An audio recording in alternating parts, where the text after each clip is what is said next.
अस्सलाम वालेकुम everyone, this is D2 exercise 16B question number 9 हम इसका कर रहे हैं, जिसके पार्ट ए में और बी में उसने हमें एक इन्फॉर्मेशन दी है। पार्ट ए में कहता है यूजिंग क्वेश्चन नंबर 7 डेटा, और इसमें फ्रीक्वेंसी डेंसिटी को इस्तेमाल करते हुए 7th ए में हाइट ऑफ रेक्टेंगल दिया हुआ था, लेकिन कह रहा है कि फ्रीक्वेंसी डेंसिटी बनाए। उसने हमें कहा है तो मैंने फ्रीक्वेंसी डेंसिटी का टेबल बनाया।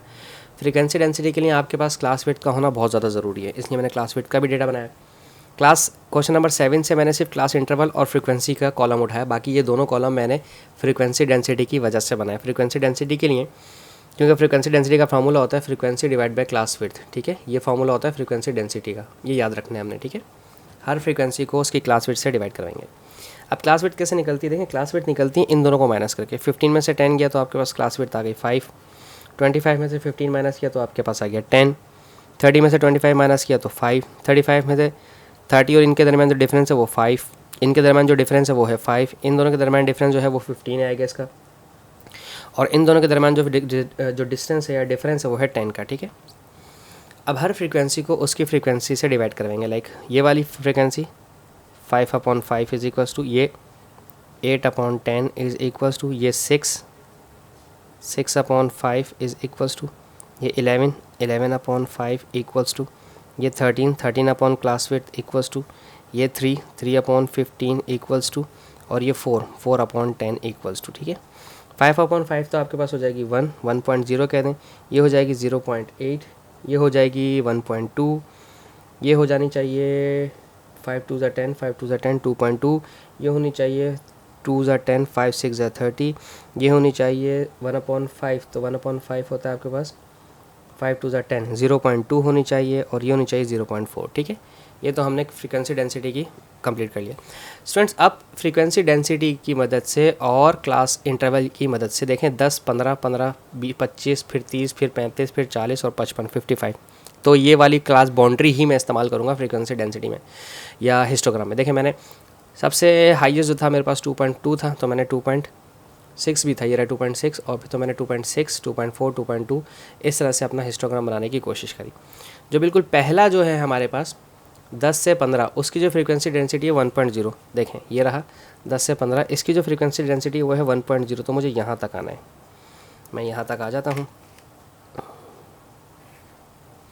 ठीक है। ये मैं यहाँ से यहाँ तक आ गया, ठीक है, ये कंप्लीट हो गया।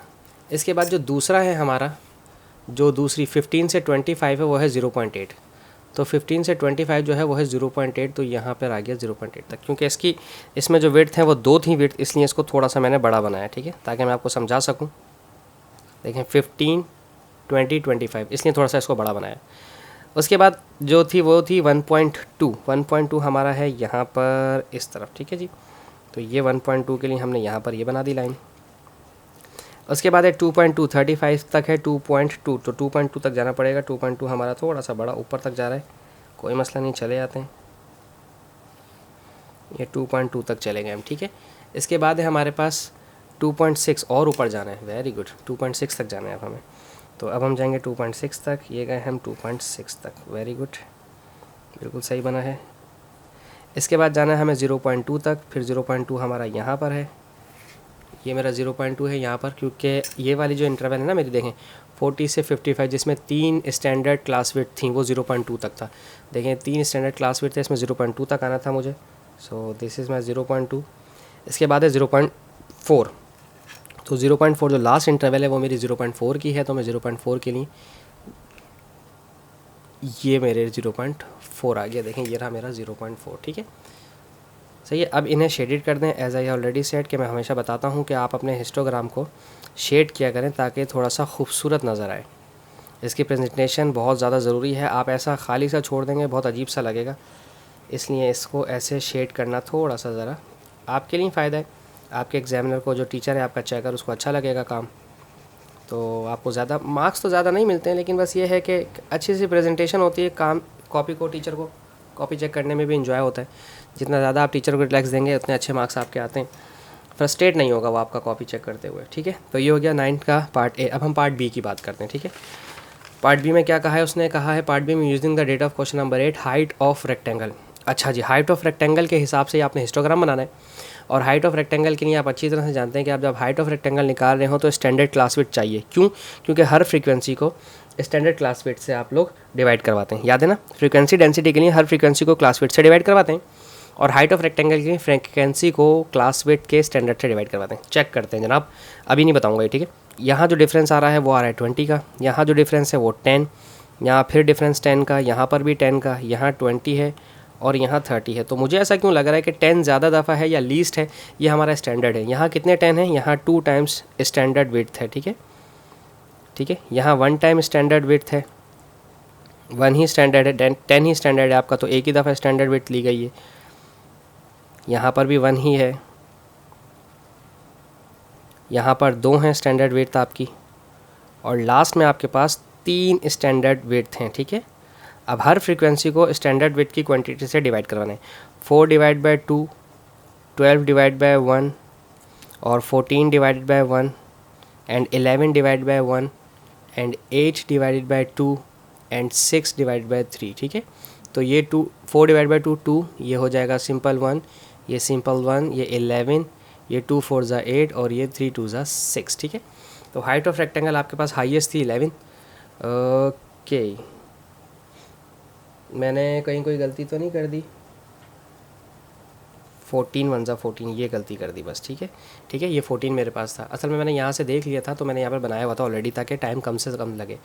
तो हाईएस्ट मेरे पास 14 12 10 8 6 4 2, और जो इंटरवल्स है मेरी देखें 0 से 20, यहाँ पर 2 आने चाहिए। देखें मैंने 2 की स्पेस छोड़ी 0 से 20 में, ठीक है।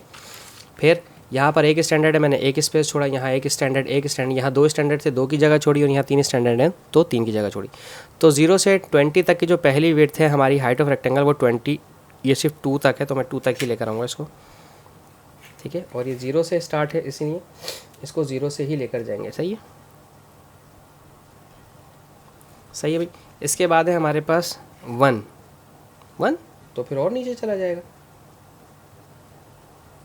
12 था ये, सॉरी ये 12 था, 12 डिवाइड बाई 1 12 था ये, तो 12 तक जाना है। नहीं हूँ परेशान, मैंने कहा थोड़ा सा मैंने ना 1 ही लिख दिया, मैंने गलती हो गई, सॉरी। हाँ हो जाती है कभी कभार। इसके बाद है 14, फिर 14 तक जाएंगे हम, ये 14 तक गए हम। इसके बाद 11 तक जाना है हमें, 11 हमारा 10 और 12 के बीच में आएगा, मैं 13 पे लगाने वाला था अभी गलती से। फिर हमारा है 4 हमारा है यहाँ, ये रहा 4 70 वाला, और इसके बाद जो लास्ट है जिसमें 3 स्टैंडर्ड इंटरवल्स थी वो था 2, तो वो 2 हमारा यहाँ तक आएगा 100 तक, राइट।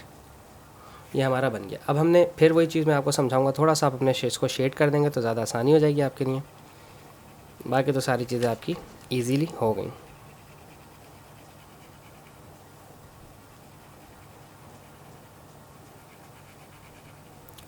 आई होप सो आपको चीज़ समझ में आई हो। Thank you so much for watching my channel. अल्लाह हाफिज़। इससे ज़्यादा तो इसमें कुछ नहीं था ना, हाँ नहीं कुछ नहीं था। Thank you.